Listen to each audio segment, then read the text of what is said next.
Hello, my name's Scott and I'm going to give you my maths presentation. It's set for prep, which are 5-year-olds. I'm actually in my own classroom in Indonesia. So I'm going to focus on measurement. Now I'm going to look at two aspects of measurement. We're looking at the different ways we can actually, different units we can actually use. But we're actually going to look at non-standard measurements, and also we're going to look at the language we use, the positional language. Okay? So if we just look up on the board first, this is just going to give you an idea. Up here, this one here. This is how I'm going to actually start it. This is actually my son, baby Jaden, who's only 8 months old. Okay? This is what he looked like a month ago. But now he wants to walk with a little bit of a help. Now this is what I'd use as my stimulus to actually start it. Okay, so what I've got is I had a little video, maybe a minute long, watching him actually try to walk, and there he is there. Okay, so I'll be asking some questions to the kids. How far do you think baby Jaden walked? What could you use to measure the distance? Okay, so that's a stimulus that I'd actually use about walking, looking at, and get lots of different answers from the students. Okay, then I would go to this book, Rosie's Walk by Pat Hutchins. It's actually written quite a long time ago, when I was actually born. I won't tell you that when that was though. Okay, and this is great. She has lots of excellent books that we can actually use a lot of maths terminology. So I'll just go through it quickly with you. Rosie's Walk, I'm sure you know it. Okay, Rosie the hen went for a walk across the yard. So across, and I'll focus on that. Around the pond. Around. Over the haycock. We'd call it haystack, I'm sure. Past the mill.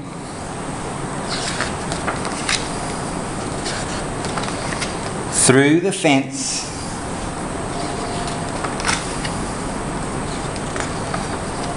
Under the beehives.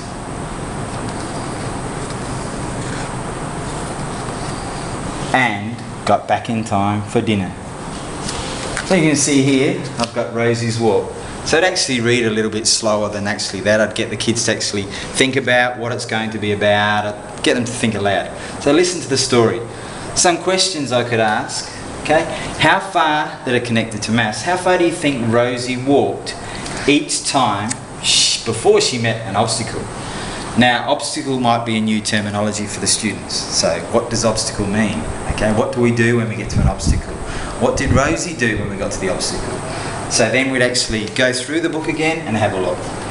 But I also want to have some aspect relating to Indonesia, because I feel like it's good to have a connection with a different culture, and as I'm in Indonesia now, here's a good chance. So, why are chickens important to Indonesian people who live in a village?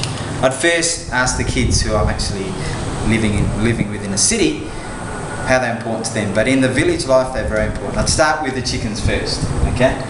And I'd see what sort of understanding they had. Next, what obstacles might Rosie find if she was actually in a village? Okay, is it going to be the same as from this book? I don't think this book is in Indonesia. Where might it be from? Okay, let's go to the next part. Okay, what I'd do is I'd read the story again, but this time, every time I got to a part, I'd have cards. Okay, these are the directional words that we're actually across, around, over, past, through, under. I'd only use the words, and I've also added inside, so inside when I go home. I'd only use these words in the book, so keep it standard first, okay, that I used in the book, okay? And then I'd read the story and someone would come and give me a cross, who's got a cross. But think how I've got the connection with Indonesia. A cross also got the language at the back, seberang, okay? So also the kids actually learning a different language all the time, okay? But while we read it again, the children can also come up with some other different positional words that they might come across when they actually comes to an obstacle, and they might make a word wall like this. Okay. Here's another question. What is something Rosie could have done differently when she came to the obstacle? So in the first one, instead of coming across the field, maybe she went down the field if it was in a downhill straight. Things like that. Okay? So that's my introduction. Now we come to the next part, which is another little connection here, down here. This is something I would do. Okay? I'm going to introduce 4 characters here. Okay? This is Wayan, Made, Nyoman, and Kutut. They're actually 4 Balinese roosters. They're actually Rosie's brothers. Now in Bali, there's a system for naming children that the firstborn is called Wayan, the second Made, the third Nyoman, the fourth Kutut. So that's actually culture that's strong and still going today. So there's so many of these names. So if there's going to be obviously a lot more Wayan. So then I get the kids to say, okay, if you're in Bali, you're a Balinese person, okay, what's your name going to be? Okay. Now, actually this is my daughter as well, seeing we could do another language activity with it, maths activity with that. How tall do you think she is? How do we know how tall she is now? Looking at comparisons. Okay? Now, what I'm going to do now is we're going to do something together. Okay? I'm going to choose one of these roosters and they're going to go on a walk with me. Okay? So I've set out a special track and this is something we can do together with the class. So I'm going to choose the youngest. I'm going to choose Kutut.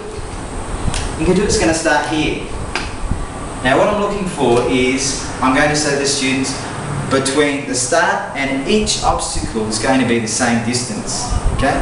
But what I would say is, I've got over here, some things over here that can actually be used as measuring tools.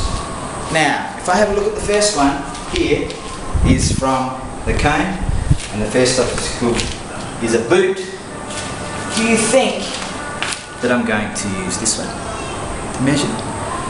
Or do you think I'm going to use this one? Okay, so the kids would actually choose the appropriate measurement. Okay?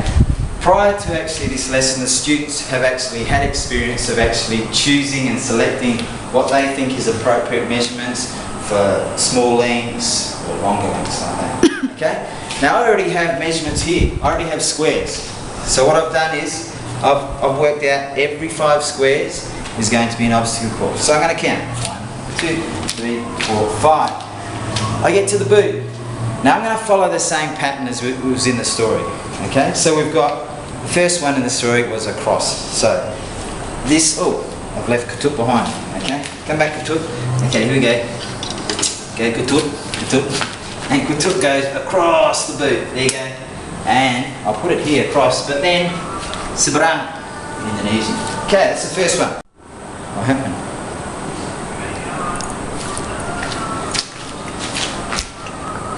What happened? Oh, just a little technical problem there. That's okay. Okay. So here we go. Next. Here he goes again. Kutut.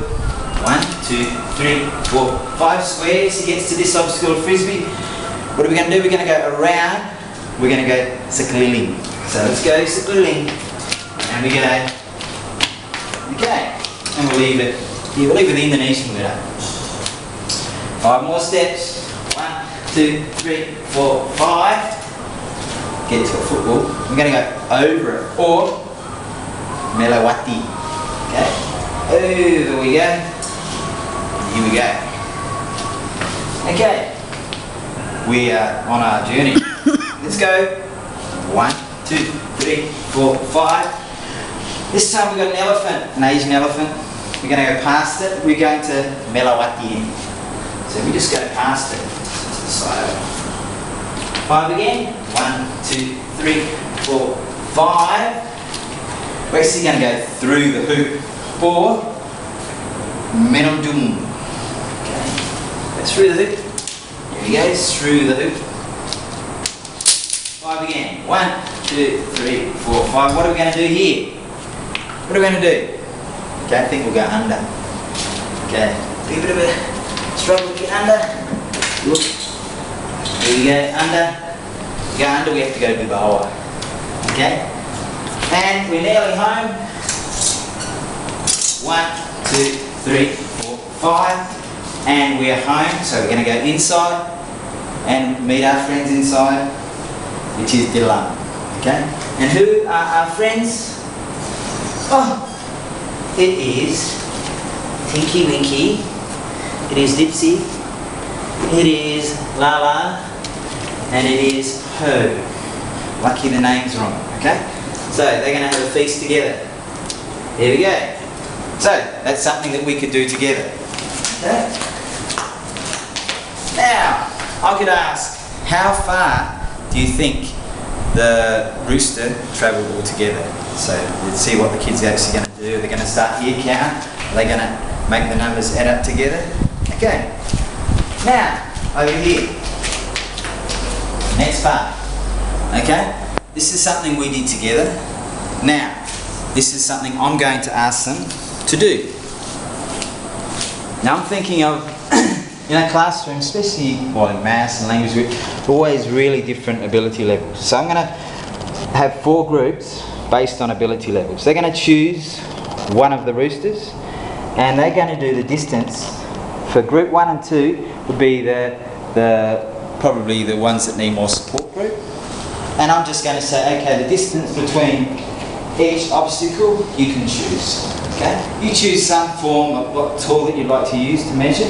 Now they're going to, previously they've been measuring where they put the bats all together. So they're going to have to learn how to do this. When they get to here and they've only got one, they're going to go to there. How are they going to do it? That's up to them. See if they can discover that. Okay, so group 1 and 2, they'll have 2 roosters, group each, and they choose themselves. Group 3, okay, the distance between is the same, just like we did. Okay, so I had 5 squares. They might choose 3 cricket bats. It's always 3. But the last group, they have to increase every time. Now, they might say, okay, I'm going to start with 3.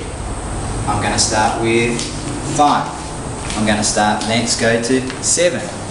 How are they going to increase? Okay, so I'm not going to say to them, I want you to only increase by 1. I want to see how they choose what they'll actually see. How wide they're actually going to think. Okay, so that'll be the main activity. Now I would actually do this activity on the field, outside, or in a big open space. They can maybe select their own obstacles, sports shed, or somewhere around the school. But at the moment it's dark, so I think we can go outside and do it. Okay, so they would go busy doing this. Okay, but when they've finished, I'll also ask them to record. Okay, now they can have a choice. They could actually record on a whiteboard or on a clipboard. Up to them. Okay, so they record. Okay, so they've done that recording. Once they've finished it, they record what it's done. Next part, conclusion. Okay, group 1 and group 2, they'll present their information to each other and then follow instructions. Okay, so group 1 would be instructing, group 2 would be following the instructions, and the same with group 3 and group 4, so they're having different roles. Okay, some questions. Okay, why do you think we make maps? How did you feel giving directions? How do you feel following directions? Tell me about what you used to measure. Why did you choose these obstacles? What new words did you learn? What have you learnt today about Indonesia? Okay? So lots of discussion. Okay? And then ready for the next lesson. Next lesson would be they need to use the map of someone else and set up exactly that same course again for wayang madai nyaman okutut to follow. Okay? Now that's how I would follow my lesson. Okay, so if you want to have a look at my detailed plan, I'm going to leave it here for you to access. So if there's any other areas you can actually go through. Okay, thanks for watching my lesson. Okay, so yeah, good idea to always use some form of literature, get something started straight away to spark the kids' interest. I quite often, because I've got 2 young kids myself and they actually come into the school quite a bit, then the kids, they're always interested to know what's happening with them, so that's why I made that little connection with him as well. Okay? Right, thanks for listening and I look forward to your response. See you later.